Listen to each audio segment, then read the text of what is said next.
ជាថ្ងៃខួបកំណើតរបស់ខ្ញុំក្នុងថ្ងៃនេះដែរខ្ញុំមានចម្រៀងមួយបទ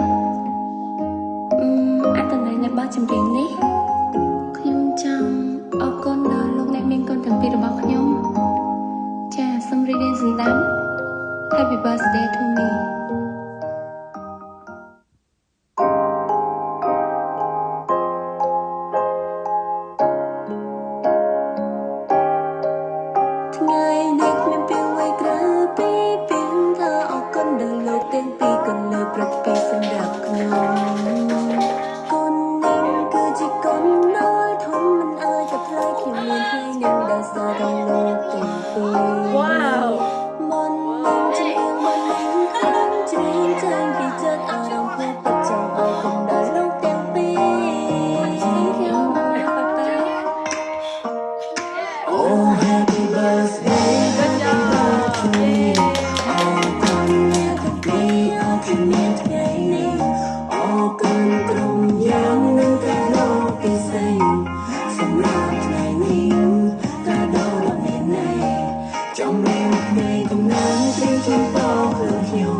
Happy birthday to me.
Happy birthday